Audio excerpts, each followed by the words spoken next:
Hello my dear students, कैसे हैं आप सभी लोग। I hope you all are doing great. मैं अंकिता, आपकी English educator and welcome to my channel. बेटा, आज की इस वीडियो में हम आपके चैप्टर द एड्रेस का पार्ट 2 देखने वाले हैं। इस चैप्टर का पार्ट 1 हम ऑलरेडी कवर कर चुके हैं पिछले वीडियो में और मैंने डिटेल एक्सप्लेनेशन के साथ आपको चैप्टर समझाया था। तो अगर आपने पार्ट 1 नहीं देखा है तो पहले उसे ही देखिए, उसके बाद ही पार्ट 2 देखिएगा, ताकि आपको हर एलिमेंट, हर बात, हर इमोशन अच्छे से समझ में आए। उसका लिंक जो है पार्ट 1 के वीडियो का, वो आपको यहाँ पर कहीं दिख जाएगा। तो सबसे पहले उसे क्लिक करेंगे तो आप उस वीडियो पे पहुंच जाएंगे, तो सबसे पहले उसी वीडियो को देखिएगा। राइट, तो हम जल्दी से आगे बढ़ते हैं और स्टार्ट करते हैं हमारा वीडियो पार्ट 2। लेकिन उसके पहले आपको इस वीडियो को लाइक कर देना है, ज्यादा से ज्यादा शेयर कर देना है, ताकि मैक्सिमम स्टूडेंट्स तक ये पहुंच सके। और चैनल को अगर सब्सक्राइब नहीं करना है तो उसे भी सब्सक्राइब कर लीजिए। इसके अलावा अगर आपने मेरे टेलीग्राम चैनल को नहीं ज्वाइन किया बेटा, तो मेक श्योर कि आप उसको ज्वाइन कर लो, क्योंकि जितने भी पीडीएफ्स और नोट्स हैं मैं वहीं पर शेयर करती हूँ। जैसे ये एक चैप्टर पूरी तरीके से कंप्लीट हो जाता है एक्सप्लेनेशन और एनसीईआरटी सॉल्यूशंस के साथ, तो सेम डे ही मैं सारे नोट्स वगैरह उसी चैनल पे अपलोड कर देती हूँ। और टेलीग्राम चैनल का जो लिंक है इस वीडियो के डिस्क्रिप्शन बॉक्स में आपको मिल जाएगा, तो make sure you join that channel. Okay, चलिए अब स्टार्ट करते हैं हम हमारा पार्ट 2। अब देखिए, हमने कहाँ पर पिछला वाला वीडियो एंड किया था।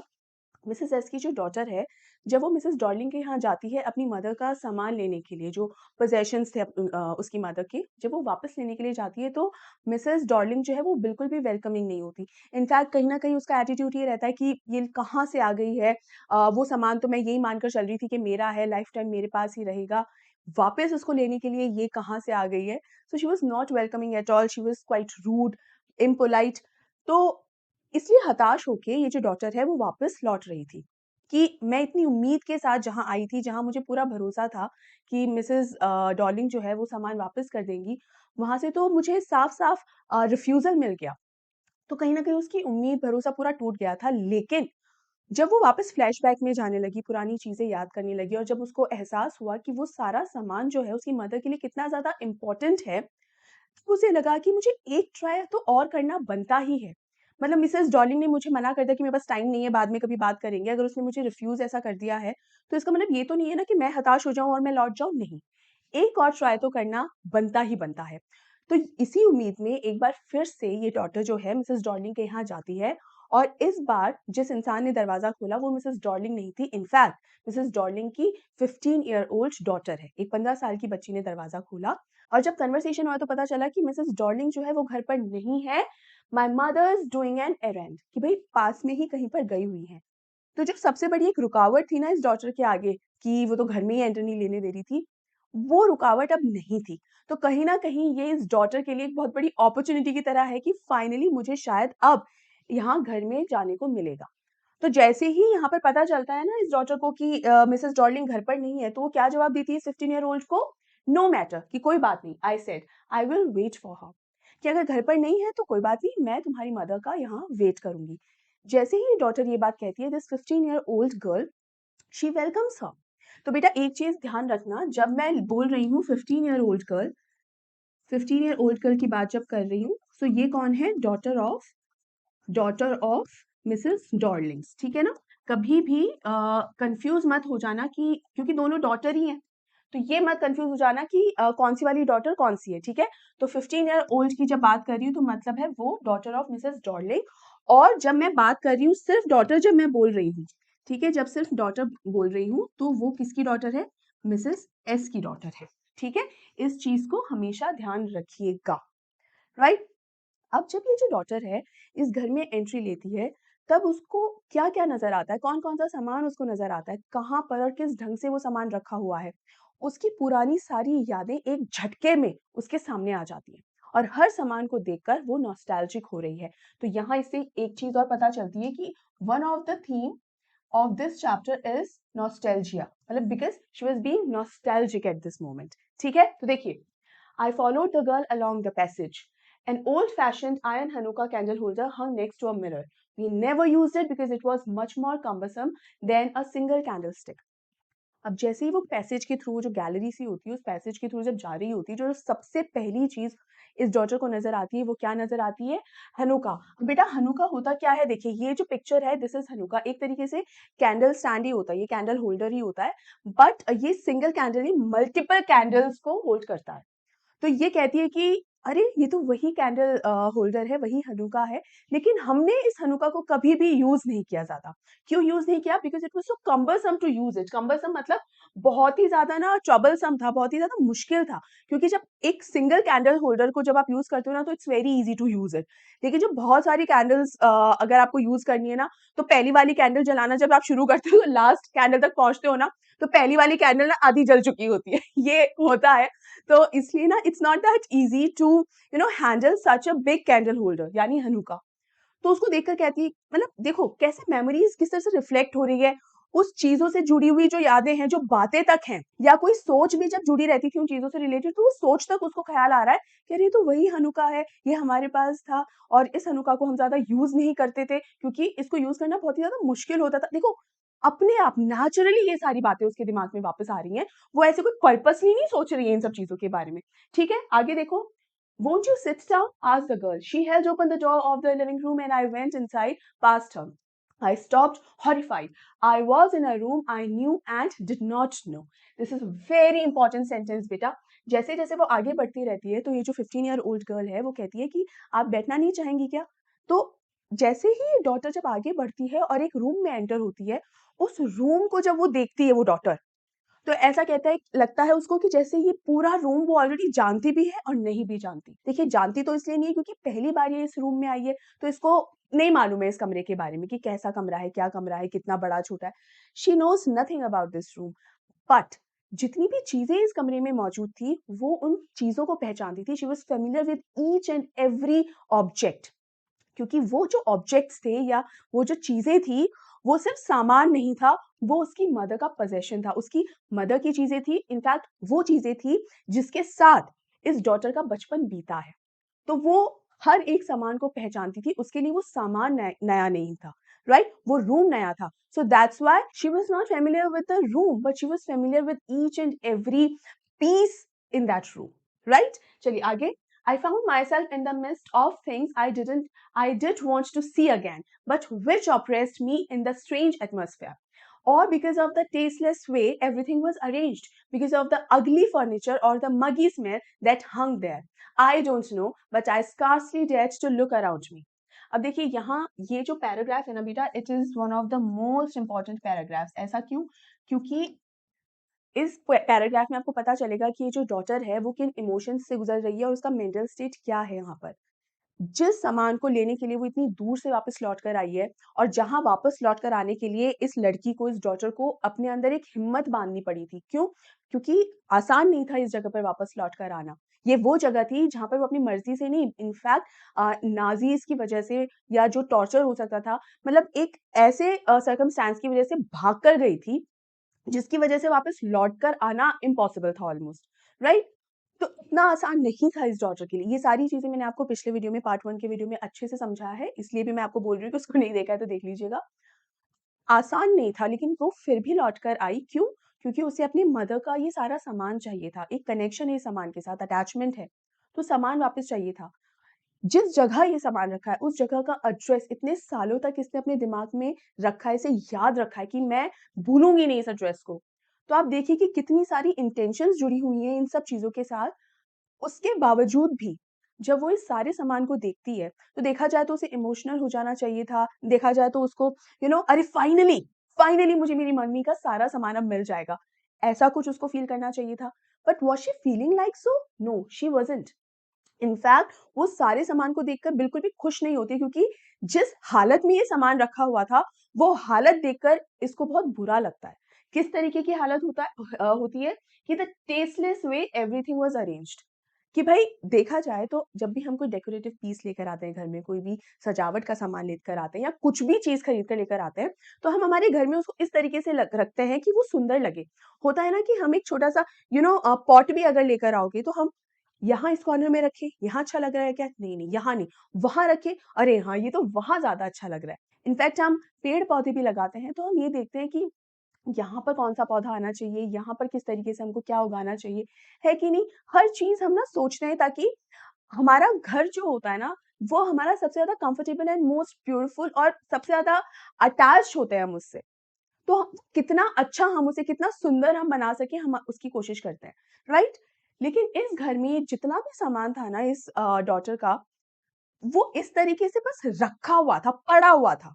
It was not neatly arranged, it was just arranged in a very tasteless manner. Tasteless का मतलब यहाँ ये है कि बहुत ही खराब तरीके से, अच्छा ये सामान आ गया, इसको यहाँ पटक दो, इसको वहाँ रख दो। तो एक स्टोर रूम में जिस तरीके से हम पटक देते हैं ना, बस उस तरीके से वो सामान वहाँ पड़ा हुआ था। तो ऐसा लग रहा था जैसे इस सामान की बेइज़्ज़ती सी हो रही है। भई वो सामान बिल्कुल भी सस्ता नहीं था, कीमती सामान था, और ये भी बात मैंने आपको पार्ट 1 वीडियो में अच्छे से बताई थी कि जो मिसेज़ एस हैं, वो एक ज्यूइश लेडी तो थी ही, लेकिन वो रिच भी थी, क्योंकि जो सामान जिस तरीके से एक्सप्लेन किया गया, हमें समझ में आता है दैट इट वाज़ एक्सपेंसिव। और एक एक्सपेंसिव सामान, क्योंकि आपको उस चीज़ की वैल्यू नहीं है। मिसेज़ डॉर्लिंग को वो सारा सामान ना फ्री में मिल गया था, कहते हैं ना फोकट का माल है, बिल्कुल उस पर ध्यान नहीं देना है। तो सिंस ऐसा कुछ हुआ था, इसीलिए मिसेज़ डॉर्लिंग को या उसकी फैमिली मेंबर में किसी को भी उस सामान की कदर नहीं थी। वहीं हम अपने खुद के पैसों से जब कोई चीज़ खरीदते हैं ना, तो जैसे मैंने पहले भी बताया था, अगर ये कोई छोटा-सा स्क्रंची भी होता है ना, तो भी हम उससे बहुत ज़्यादा कनेक्टेड फ़ील करते हैं कि यार मैंने अपने पैसों से लिया है, इसको पता है। तो उस केस के अंदर वो कितनी ज़्यादा कीमती है, वो फ़र्क नहीं पड़ता। उस केस में वो सिर्फ़ इमोशनल अटैचमेंट होता है उस चीज़ के साथ। और ऐसा इमोशनल अटैचमेंट मिसेज़ डॉर्लिंग या उसके किसी भी फैमिली मेंबर का इनमें से किसी भी सामान के साथ नहीं था, और इसीलिए वो सामान बस उस रूम के अंदर पड़ा हुआ था।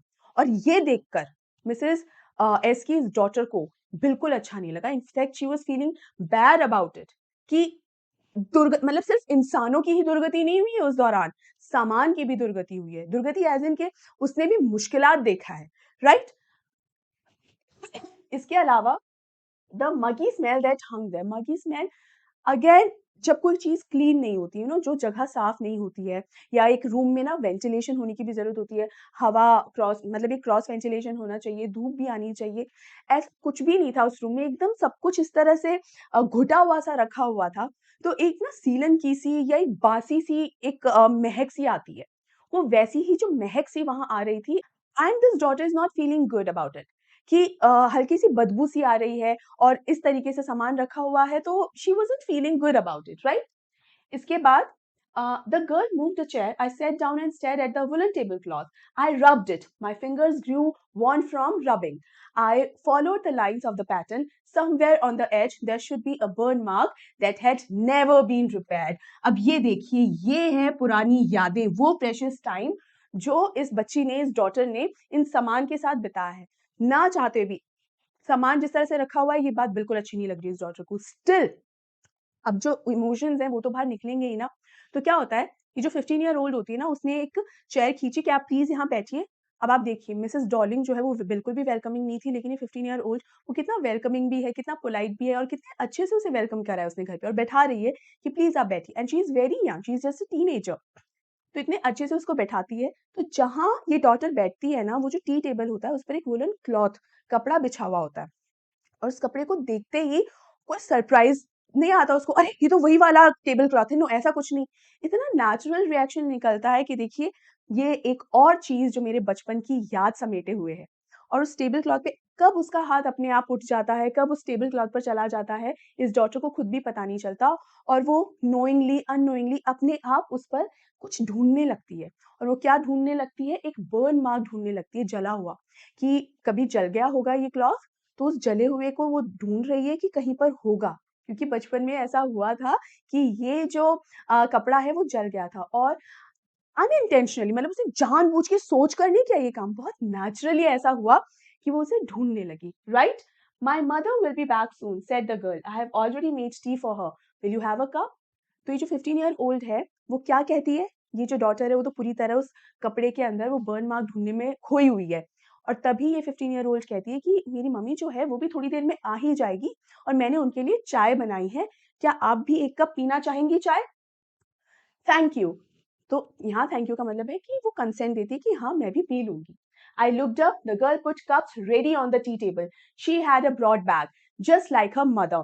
यानी यहाँ पर याद है इस डॉटर को, जब बचपन में पहली बार उसने मिसेस डॉर्लिंग को देखा था ना, तब यही देखा था ना कि मतलब जो पहली झलक याद है वो ये है कि this lady has a broad bag. जब इस 15 ईयर ओल्ड डॉटर को देखती है, तो उसे देखकर भी इस डॉटर को ये लगता है कि she is just like her mother, she also has a broad bag. ठीक है? Just like her mother, she poured tea from a white pot All it had was a gold border on the lid. I remembered. She opened a box and took some spoons out. I remembered what? ये बच्ची चाय के लिए, जो 15 year old है, चाय के लिए जब पॉट निकालती है, कप्स निकालती है, सब कुछ देखो, सब याद है। अ व्हाइट पॉट और उसके गोल्डन बॉर्डर था। तो ये सब चीजें मुझे याद हैं। क्यों याद है? क्योंकि ये टी पॉट भी, ये कप्स भी जो हैं, वो भी खुद मिसेस डॉर्लिंग के नहीं है, वो भी इस डॉटर की मदर का ही पोजेशन है। मिसेस एस का ही सामान है ये। चाय के कप तक, चाय की केतली तक, सब कुछ जो है वो मिसेस एस का ही सामान है। तो हर चीज जो वो देख रही है, हर चीज पहचान रही है ये डॉटर कि देखो ये भी सामान मेरी मदर का है, ये कप्स भी मेरी मदर के हैं। That's a nice box. I heard my own voice. It was a strange voice, as though each sound was different in this room. अब यहाँ देखिए, ये जो डॉटर है वो एक्चुअली बहुत सारे इमोशन से इस वक्त घिरी हुई है। तो इसमें थोड़ा सा भी अग्रेशन भी नहीं है, या बिल्कुल भी एक ना, आप कई बार सरप्राइजिंगली बोलते हो ना, अरे ये वाली पेंटिंग ये भी तो थी, अरे ये वाला वाज, अरे ये भी तो हमारा, ये ऐसा नहीं है। वो उस पूरे सामान में और अपनी नॉस्टैल्जिया के अंदर इतनी ज्यादा एनग्रॉस्ड हो चुकी है कि हर रिएक्शन बहुत ही नेचुरल निकल रहा है, बिना किसी सरप्राइज के, राइट? बहुत ही स्मूथ है हर रिएक्शन। तो क्या कहती है? That's a nice box. एक बॉक्स देखती है और उसकी तारीफ करती है। और I heard my own voice, it means कि उसने अगेन इंटेंशनली नहीं कहा। होता है ना, जब हम खोए हुए होते हैं, आपने मूवीज में भी देखा होगा, खोए हुए रहते हैं, किसी कोई चीज बहुत सुंदर लग रही होती है, आप उसकी तारीफ करना कब शुरू कर देते हो पता भी नहीं चलता है। So it's more like that, ठीक है? It was a strange voice as though each sound was different in this room. अब ये जो 15 ईयर ओल्ड है वो चाय पकड़ाते हुए इस डॉटर से क्या कहती है कि तुम पहचानती हो इस बॉक्स को? मेरी मम्मी का कहना है कि ये जो बॉक्स है ना वो एक एंटीक है, और इस तरीके के सामान से पूरा कमरा भरा हुआ है। देखो, चारों तरफ नजर घुमा के देखो, ऐसा ही सामान है। अब ये बॉक्स अगर एक एंटीक बॉक्स है तो इसका मतलब सस्ता तो नहीं होगा, बहुत कीमती होगा, राइट? और बाकी भी सामान इस बॉक्स के जैसा ही है, तो मतलब हर सामान जो है वो बहुत ही कीमती होगा, है कि नहीं? तो यहाँ पर बेसिकली ये भी बताया जा रहा है बेटा कि वो जो सामान है ना, इमोशनल अटैचमेंट तो उसके साथ है ही, कनेक्शन तो उसके साथ है ही, और साथ ही साथ वो बहुत ज्यादा एक्सपेंसिव भी है। तो in every manner these possessions have great value. Alright? I had no need to follow her head. I knew which things she meant. I just looked at the still life over the tea table. As a child, I had always fancied the apple on the pewter plate. यहाँ पर जब ये 15 year old बोलती है कि नजर घुमाकर देखो, तो उसके कहने पर ये डॉटर ऐसे नजर घुमाकर नहीं देखती, बिकॉज शी ऑलरेडी नोज कि हाँ ये सारा सामान कितना कीमती है। इनफैक्ट वो घूर घूर कर एक प्यूटर प्लेट को देखती रहती है। अब ये प्यूटर प्लेट बेसिकली क्या है? आपने कई बार ना रेस्टोरेंट्स में ऐसा डेकोर देखा होगा जहाँ पर वॉल्स पर, दीवारों पर, और ना प्लेट्स, और बहुत सुंदर सुंदर डिजाइन की प्लेट्स जो है वो लटकाई हुई रहती हैं। तो उसी तरीके की एक प्लेट को वो देखे जा रही थी और घूरे जा रही थी, क्योंकि इसको क्या याद आ रहा था इस डॉटर को कि बचपन में मैं बहुत ही ज्यादा ऐसे सोचती थी कि अगर ये जो वॉल पे जो प्लेट लटकी हुई है इसके अंदर अगर मैं एप्पल काट के खाऊं तो कितना मजा आएगा।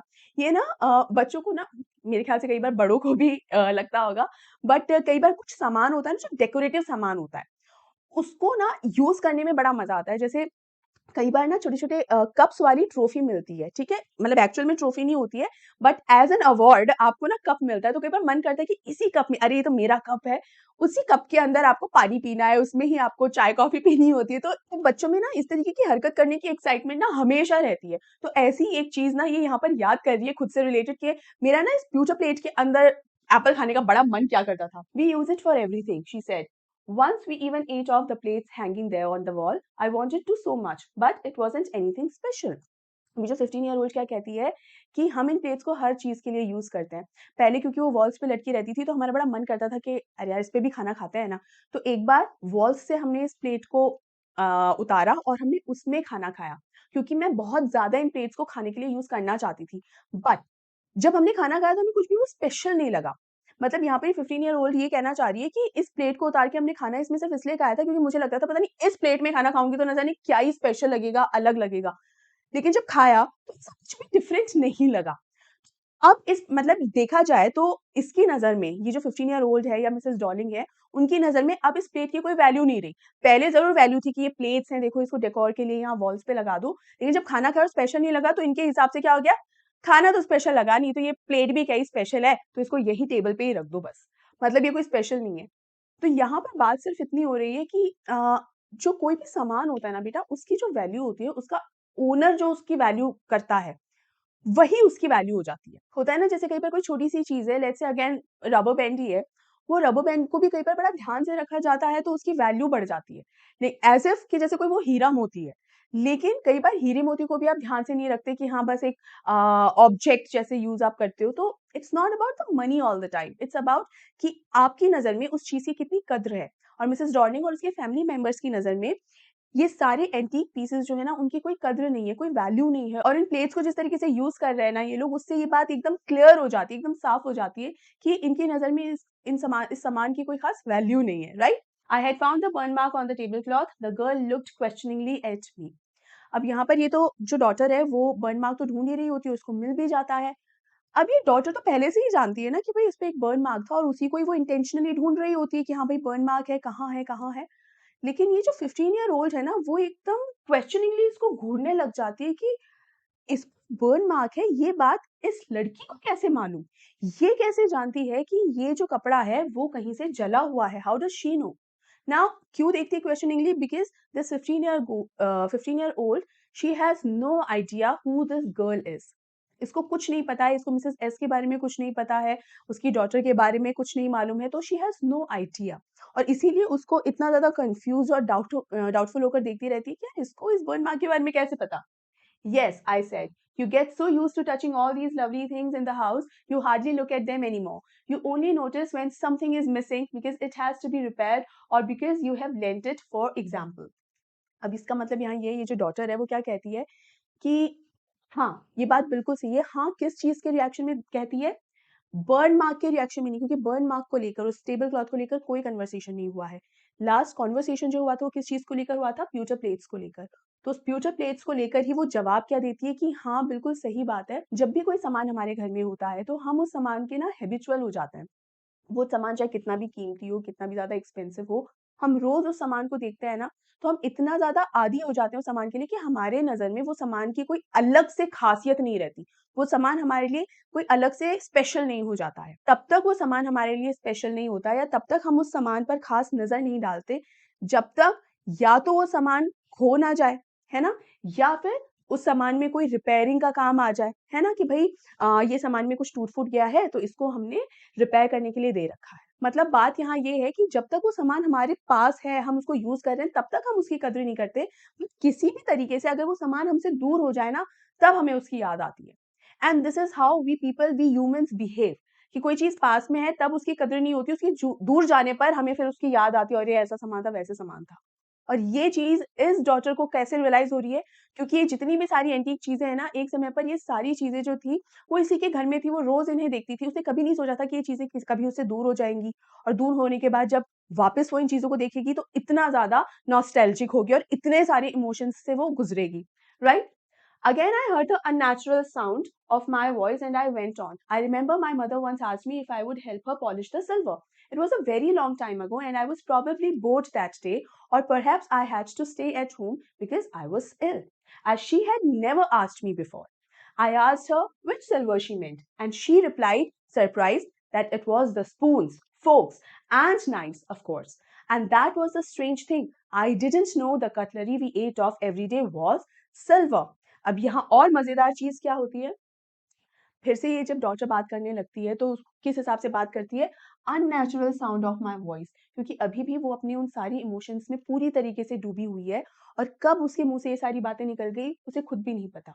क्योंकि वो नहीं जानती है कि इस वक़्त मतलब बहुत ज़्यादा स्ट्रॉन्ग इमोशंस हैं और पूरी तरीके से ओवरवेल्म्ड है वो इस टाइम पे। तो उसके मुँह से जो बात निकलती है वो बहुत ही बढ़िया बात निकलती है और सीखने लायक चीज़ है। क्या? कि एक टाइम की बात है कि उसकी जो मदर है, मतलब मिसेज़ एस है, मिसेज़ एस ने अपनी बेटी को एक बार एक कुछ हेल्प के लिए बोला, और क्या हेल्प थी? पॉलिश द सिल्वर, मतलब कुछ सिल्वरवेयर, चांदी का कुछ सामान है, उसको पॉलिश करने के लिए कहा। क्यों कहा था? आज तक ये जो मिसेज़ एस है उसने अपनी डॉटर से इस तरीके का कोई काम नहीं कहा। तो कहती है शायद या तो मेरी तबीयत खराब थी या मैं स्कूल नहीं गई थी, कुछ तो ऐसा हुआ था जिसकी वजह से मैं घर पर ही थी, और पहली बार मेरी मदर ने मुझे कहा कि भई घर पर ही है तो मेरी हेल्प करा देगी। तो पहली बार मेरी मदर ने ऐसा कोई काम मुझे दिया। और जब काम दिया तो मैंने बोला, हाँ, हाँ, मैं करवा तो दूँगी, लेकिन कौन-सा सिल्वर पॉलिश करना है? जैसे ही अपनी डॉटर के मुँह से ये बात सुनती है मिसेज़ एस, तो वो थोड़ा-सा सरप्राइज़ होती है कि हाँ, इसको पता नहीं कौन-सा सिल्वर। क्यों सरप्राइज़ होती है? क्योंकि ये सिल्वर कोई ज्वेलरी की बात नहीं है। ये वो सिल्वर है ये वो सिल्वर है जिसे दिन रात इनके घर में यूज किया जाता है। क्या सिल्वर? बर्तन, चांदी के बर्तन, चाहे फिर वो स्पून्स हो, नाइफ्स हो, फोक्स हो, छुरी, कांटा, चम्मच, प्लेट्स, ये सारी चीज जिसमें मिसेस एस, उसकी डॉटर, उसकी पूरी फैमिली जिन बर्तनों में खाना खाया करती थी, वो सारे के सारे बर्तन चांदी के बने हुए थे। और हैरानी की बात ये थी कि इस डॉटर को पता ही नहीं कि जिन बर्तनों में वो खा रही है, वो चांदी से बने हुए हैं। तो आप ये देखिए कि जो चीज़ कई बार हमें बहुत कीमती और बहुत ही वैल्यूएबल चीज़ भी मिलती है ना, बट सिंस वो हमारे पास रहती है, हमारे पोज़ेशन में रहती है, तो हम उसकी कद्र नहीं करते। और ऐसा ही कुछ इस डॉटर के साथ हो रहा था कि मुझे पता ही नहीं कि जिन बर्तनों में मैं खा रही हूँ, वो बर्तन चांदी के हैं। The girl laughed again. अब ये जो 15 ईयर ओल्ड होती है, वो ये बात सुन के उसे हँसी-सी आ जाती है कि ये तो कितना फ़नी है कि भई जिस बर्तन में तुम खा रही हो, तुम्हें पता ही नहीं कि वो चांदी के हैं या लोहे के हैं या क्या है। I bet you don't know it is either. और जैसे ही ये 15 ईयर ओल्ड गर्ल हँसती है, वैसे ही ये डॉटर क्या कहती है, और मैं दावे के साथ कह सकती हूँ, तुम्हें भी नहीं पता होगा कि तुम जिन बर्तनों में खाना खाती हो, वो चांदी के हैं। I looked intensely at her. What we eat with? She asked. Well, do you know? ये कॉन्वर्सेशन होता है। ये 15 ईयर ओल्ड गर्ल एक्सपेक्ट नहीं कर रही थी कि ये लड़की मुझसे ऐसी कोई बात कहेगी कि हम किन बर्तनों में खाना खाते हैं, कौन से वाले बर्तनों में खाना खाते हैं।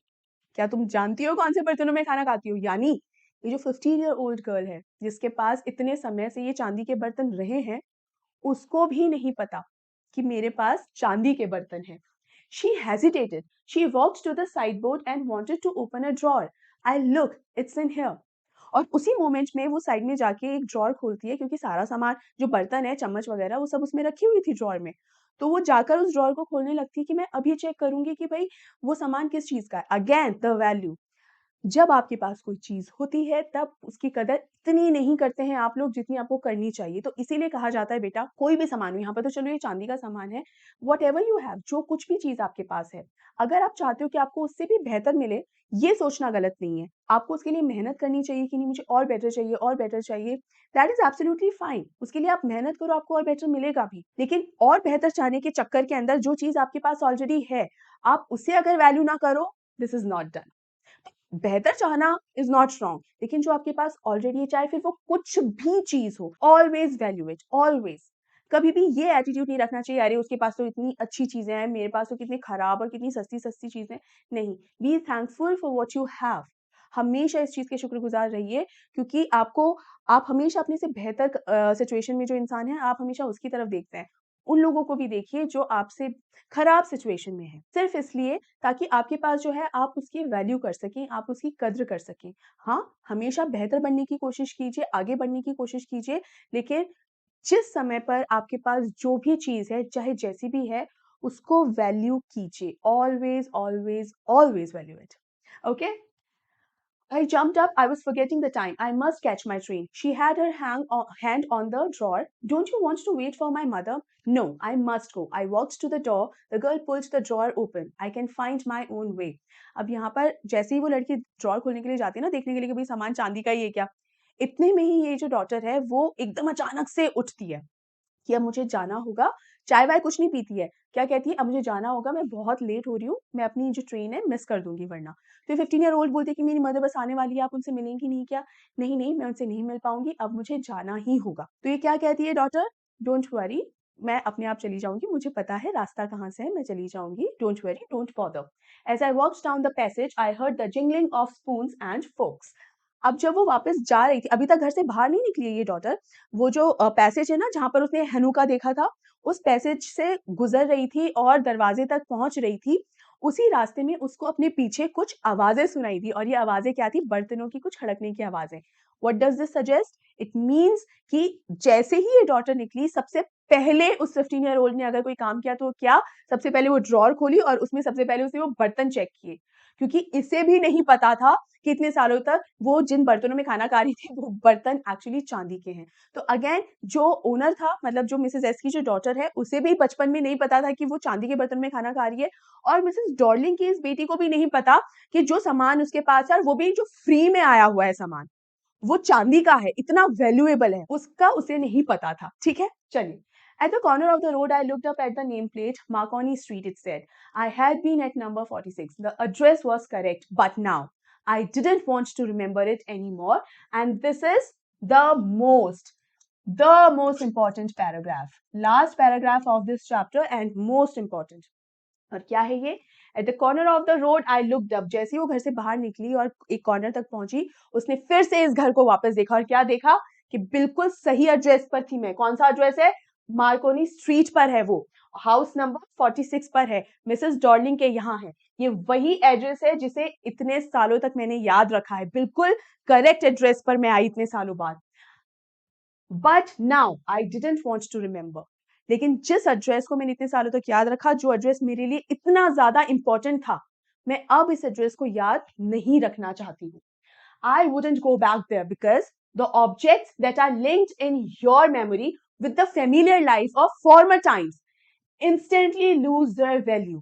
When severed from them, you see them again in strange surroundings. क्यों ये इस घर में वापस नहीं आना चाहती, क्यों ये इस एड्रेस को याद नहीं रखना चाहती? क्योंकि उसने जैसे ही इस घर में एंट्री ली और अपने जो सामान को देखा, तो इसका क्या कहना था कि जैसे ही मैंने अपने वो सारे सामान को, उन सारे ऑब्जेक्ट्स को देखा जो मेरी यादों के अंदर बसे हुए थे, और उन ऑब्जेक्ट्स के साथ मेरी जो यादें हैं वो बहुत ही सुंदर और खूबसूरत यादें हैं.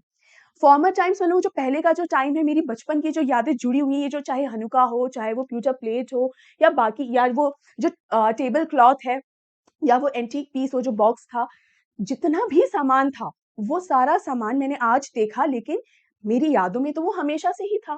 और उन सारे सामान के साथ मेरी जो यादें थी वो बहुत ही खूबसूरत यादें थी. बट मैंने जब उस सेम सामान को आज प्रेजेंट में जब देखा, और जिस सराउंडिंग्स में मैंने उन्हें देखा, वो मेरा एकदम अटैचमेंट जो है खत्म हो गया उस सामान के साथ.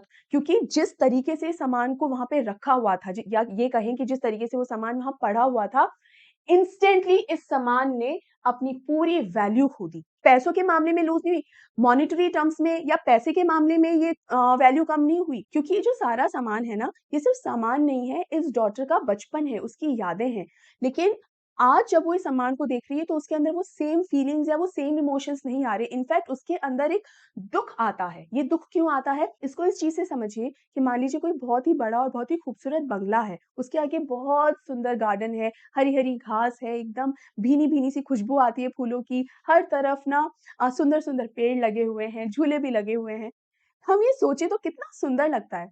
लेकिन 50-60 साल बाद अगर यही सुंदर बंगला अगर खंडर हो जाए, तो क्या उसे देखकर फिर भी हमें खुशी ही होगी? Not really. उसे देखकर खुशी नहीं, इनफैक्ट एक दुख और एक दया का भाव आता है कि अरे यार, 50-60 साल पहले क्या बंगला हुआ करता था, ये पता है, इस तरीके से हुआ करता था ये बंगला, इस तरीके से बालकनी होती थी, इस तरह से जब हवा चलती थी, गार्डन में जब बैठते थे, वहां बैठकर जब चाय पीते थे, बातें करते थे, बहुत अच्छा लगता था. अब देखो क्या दुर्दशा हो गई है कि नहीं? तो ये सेम वही फीलिंग इस डॉटर को अब इस सामान को देखकर आ रही है. ये सामान अब उसको अपने खुशहाल बचपन की याद नहीं दिलाता. इनफैक्ट अपने खुशहाल बचपन को सोचते-सोचते उसे दुःख का भाव होता है कि एक समय पर ये मेरे पास हुआ करता था, अब देखो इसकी क्या हालत हो गई है. इट इज़ दैट इमोशन, ठीक है? इसीलिए अब वो उस एड्रेस को याद नहीं रखना चाहती है जिस जगह पर ये सारा सामान रखा हुआ है. And what should I have done with them in a small rented room where the shreds of blackout paper still hung along the windows and no more than a handful of cutlery fitted in the narrow table drawer? और आगे क्या कहती है? और इस सामान को लाकर मैं रखूंगी कहाँ? उस घर में रखूंगी जो रेंटेड है. मतलब मैं आज के दिन एक रेंटल अपार्टमेंट में ही रह रही हूँ ना, वहां पर तो इतनी जगह भी नहीं है जहां पर मैं ये सामान रख सकूं. इनफैक्ट जो ड्रॉर्स है ना इस घर में, इस रेंटेड घर में, वो ड्रॉर्स इतनी बड़ी है ही नहीं जहां पर मेरा वो सामान आ सके. क्या करूंगी मैं उस सामान को यहाँ लाकर? उस सामान की तो इस घर में भी वैल्यू नहीं हो पाएगी. और इस घर में तो अभी भी सेकेंड वर्ल्ड वॉर की पूरी पूरी हिंट्स दिखाई देती हैं. कैसी हिंट्स दिखाई देती है? ये जो है ना, श्रेड्स ऑफ ब्लैकआउट पेपर. ये श्रेड्स ऑफ ब्लैकआउट पेपर का मतलब है बेटा कि during second world war evening के बाद हमें घर में लाइट ऑन तो करनी होती है ना, लेकिन ये ऑर्डर जारी कर दिया गया था कि घरों के अंदर जो है लाइट्स नहीं जलाई जाएंगी. अगेन ये एक तरीके का, अगेन ये तरीका है लोगों पर अपना कंट्रोल जमा लेने का कि आप अपने घरों की लाइट्स भी ऑन नहीं कर सकते अगर हम नहीं चाहते हैं तो. एकदम अंधेरे में रहना तो इम्पॉसिबल है. तो लोग क्या किया करते थे, वो अपने घरों की खिड़कियों पे, दरवाजों पे, या जहां पर भी कांच लगा रहता था, वहां पर या तो काले पर्दे लगा दिया करते थे, या फिर उन्हें काले रंग से पेंट कर दिया करते थे, या काले पेपर, ब्लैकआउट पेपर, मतलब ये इतने थिक पेपर होते थे कि अगर इनको आपने खिड़कियों पे, दरवाज़ों पे या कहीं से भी जहाँ से पता चल सके कि भई अंदर की लाइट ऑन है, उस हर जगह पर अगर आप लगा दो, तो एकदम ब्लैकआउट सा हो जाता था, एकदम अंधेरा। और फिर आप अंदर कोई हल्की-सी रोशनी कर लेते थे, जैसे वो छोटी चिमनियाँ होती हैं, तो चिमनियाँ जला लेते थे कि भई एटलीस्ट खाना तो खाएँगे, तो एकदम अंधेरे में ना तो खाना बन सकता है, ना खाना खाया जा सकता है। तो ये ब्लैकआउट पेपर्स इसलिए होते थे और बाहर किसी को पता नहीं चलता था कि घर में रोशनी है या नहीं है। तो आप देखो कि किस तरीके से एक कंट्रोलिंग सिस्टम है ये। अब यहाँ क्या जो पावर में थे उस टाइम पे उनको पता नहीं था कि भई थोड़ी बहुत लाइट तो अंदर जलाई ही होगी, उसके बिना काम नहीं चल सकता, पता ही होगा।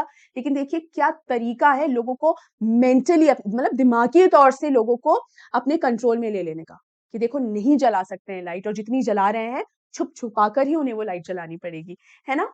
तो वो जो ब्लैकआउट पेपर्स थे अभी भी उसके श्रेड्स मतलब चिथड़े जैसे, तो अभी भी वो दिखाई दे देते हैं क्योंकि अब वो पेपर्स फट चुके हैं। तो अभी भी उसके हिंट्स हैं, अभी भी उसकी झलक है कि यहाँ पर ये ब्लैकआउट पेपर्स लगे थे। Again a hint of second world war. I resolve to forget the address, और मैंने क्या डिसीजन लिया, इस डॉटर ने क्या डिसीजन लिया कि मैं अब इस एड्रेस को भूल जाऊँगी। Of all the things that I had to forget, that would be the easiest. क्या कहती है ये एकदम आखिरी सेंटेंस क्या है इस चैप्टर का? कि मुझे बहुत सारी चीज़ें भूलनी है। क्या बहुत सारी चीज़ें भूलनी है? सेकंड वर्ल्ड वॉर से जुड़ी हुई वो सारी बुरी यादें, वो सब मुझे भूलना है। वो जो ट्रॉमा मैंने देखा है, सहा है, वो सब कुछ मुझे भूलना ही है ना। वो मैं हमेशा याद रख कर तो, क्योंकि वो कोई हैप्पी मेमोरी तो है नहीं कि मैं उसे हमेशा खुश होकर याद करूँ, नहीं ना। तो बहुत सारी ऐसी चीज़ें हैं, बहुत सारी ऐसी बातें हैं जो मुझे भूलनी है, और उन सभी बातों में से सबसे आसान बात कौन-सी है जिसे मैं भुला सकूँ? वो है ये एड्रेस। इस एड्रेस को भूलना सबसे ज़्यादा आसान है। तो बेटा ये है ये चैप्टर। इस चैप्टर की थीम्स भी हम जल्दी से देख लेते हैं। ये है redemption of the past and moving on. Redemption का मतलब क्या होता है? रिकवरी। इसका मतलब होता है रिकवरी की। यहाँ पर क्या रिकवरी हो रही है कि हर चीज़ का एक क्लोज़र चाहिए। कई बार ना लड़ाई हो जाती है और उस लड़ाई के बाद जब बातें नहीं होती है ना, तो अंदर ही अंदर ना इरिटेशन होती रहती है। तो हर बात का ना एक प्रॉपर एंड होना चाहिए। चाहे झगड़ा भी हो रहा है ना, तो वो प्रॉपरली एंड होना चाहिए। ऐसा नहीं कि बात बीच में ही काट के और कोई चला जाए। तो यहाँ पर ऐसा ही एक क्लोज़र इस डॉटर को भी चाहिए था कि कहाँ होगा वो सामान, किस हालत में होगा, फिर से मैं उस सामान को देखूँगी तो क्या होगा, पता नहीं। तो जब वो इस सामान को वापस देखती है तो कहीं न कहीं उसको वो पुरानी सारी यादें उसके सामने आ जाती हैं, तो she has recovered all of that. लेकिन जब वो सारा सामान उसके आँखों के सामने होता है, उस समय वो एक डिसीज़न लेती है, यानी इस बार वो अपनी मर्ज़ी से उस सामान को वहाँ छोड़कर जा रही होती है। तो देखिए, चीज़ें सेम ही हैं। जब सेकंड वर्ल्ड वॉर में भागे थे, तब भी वो सामान छोड़ के गए थे। आज ये लड़की जब ये सामान लेने आई है, फिर भी अपनी मर्ज़ी से इस सामान को छोड़ के जा रही है। तो दोनों सिचुएशंस में सामान तो छोड़ कर ही गई ना, लेकिन डिफ़रेंस क्या है कि एक बार मजबूरी में छोड़ना पड़ा था और एक बार मर्ज़ी से छोड़ा है। तो यही अंतर है कि मजबूरी में किया हुआ काम और मर्ज़ी से किया हुआ काम, चाहे वो सेम ही चीज़ हो, लेकिन आपका क्या इंटेंशन जुड़ा हुआ है उस चीज़ से, वो सबसे ज़्यादा मायने रखता है। और रिकवर करके अपनी मर्ज़ी से आगे बढ़ जाना, मतलब उसी चीज़ में खोए हुए रहना नहीं, अरे यार! वो हनूका रह गया, अरे यार! वो वूलन टेबल क्लॉथ रह गया। नहीं, उसी में नहीं डूबे रहना। इस चीज़ को समझ जाना, रियलाइज़ कर देना कि हाँ, वो पास्ट का हिस्सा है और अब उसे पास्ट में ही रहने देते हैं, हम आगे बढ़ते हैं। It is about having the courage of leaving your things. ये थिंग्स क्या है? इस चैप्टर में ये थिंग्स पोज़ेशन है और मेमोरीज़ है। ये सारी चीज़ें बेटा मैं यहाँ पर आपको नोट्स के अंदर सब लिख कर प्रोवाइड करूँगी, इसीलिए मैं आपको बार-बार कहती हूँ कि टेलीग्राम चैनल को ज़रूर जॉइन कर लीजिएगा। ये जो मैं हर एक वर्ड इसलिए नहीं लिखती हूँ, अदरवाइज़ वो बहुत ही ज़्यादा लेंथी वीडियो हो जाएगा। इसीलिए जो बोल रही हूँ यहाँ पर सारे पॉइंट्स मैं लिख दूँगी कि बेसिकली थिंग्स का क्या मतलब है। तो ये पोज़ेशन है, मेमोरीज़ है, चाइल्डहुड है, ठीक है? तो ऐस ये हिम्मत करना कि इतनी इम्पोर्टेंट चीज़ों को पीछे छोड़ देना। You and realizing that it doesn't matter if your memories have a proof or not, because they will linger in your memory and heart forever. The emotional difficulty of reclaiming the past. इसका मतलब ये है कि हमें क्या चीजें साबित करने में ना बड़ा मजा आता है, hence प्रूव करेंगे हर चीज को. It is not important. Specially जो यादें होती है ना, यादें पूरी तरीके से हमारे इमोशंस के साथ जुड़ी होती हैं और हमारी यादें हमारी हैं, हमें उन्हें हमेशा रिस्पेक्ट करना चाहिए, ठीक है? जैसे इस केस के अंदर मिसेज़ एस की जो डॉटर है, उसकी जो मेमोरीज़ है, अगर उसके पास ये सामान जो है वो नहीं भी रहा, तो इसका मतलब ये थोड़ी वो मेमोरीज़ मिट जाएँगी, नहीं। तो हमारे पास किसी सामान के होने की ज़रूरत नहीं है कि ये सामान मेरे पास है, तभी मेरी यादें जो हैं वो ज़िंदा रहेंगी, नो। आपकी मेमोरीज़ आपकी हैं, उन्हें साबित करने के लिए आपका किसी सामान को अपने पास रखना ज़रूरी नहीं है। और अपने पास्ट को हमेशा ब्यूटीफुली अपने साथ रखें, सामान के तौर पे नहीं, यादों के तौर पर, और उन यादों को लेकर आप भविष्य की ओर बढ़ें। ठीक है?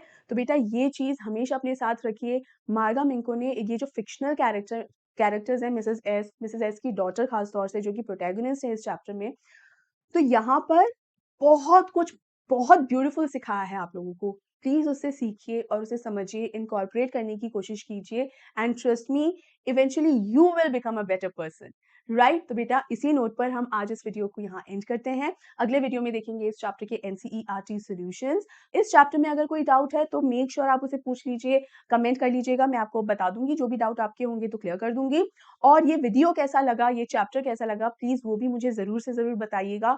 और इस वीडियो को लाइक करना मत भूलिएगा, ज़्यादा से ज़्यादा शेयर भी कीजिएगा ताकि मैक्सिमम स्टूडेंट्स तक ये पहुँच सके। और अगर मेरे चैनल को सब्सक्राइब नहीं किया है तो इसे भी सब्सक्राइब कीजिए, और टेलीग्राम चैनल जो है उसे ज़रूर जॉइन कीजिए, ठीक है? हम मिलते हैं जल्द ही अगले वीडियो में, तब तक के लिए take care and good bye.